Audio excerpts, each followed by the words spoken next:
This is Dr. Andrew Francis of the Catatonia Information Center, housed at Penn State Medical School in Hershey, Pennsylvania.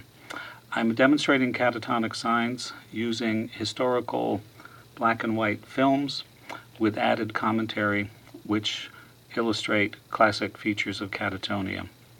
In this case, the doctor is examining a man who's got multiple catatonic symptoms.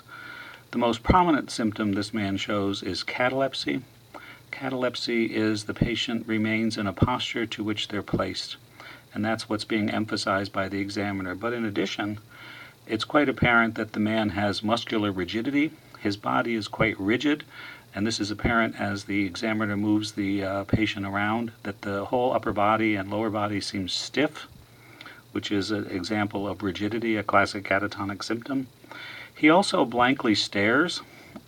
He doesn't look at the examiner at all. He's sort of blankly staring. And he's withdrawn in the sense that he doesn't engage with the examiner in any meaningful way. So the normal person would be looking at or engaging someone who is moving their limbs around.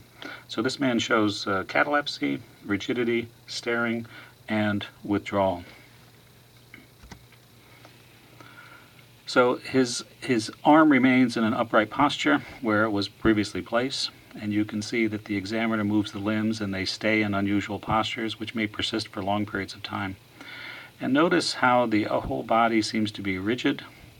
There's no fluidity at all to the man's posture.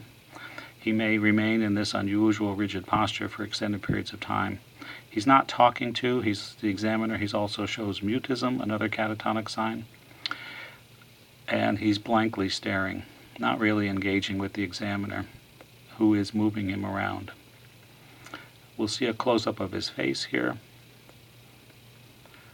And you'll notice that he's blankly staring, he's mute, he doesn't engage with the examiner. So it's staring, mutism, withdrawal, rigidity, and catalepsy. Multiple catatonic signs that are all very classic.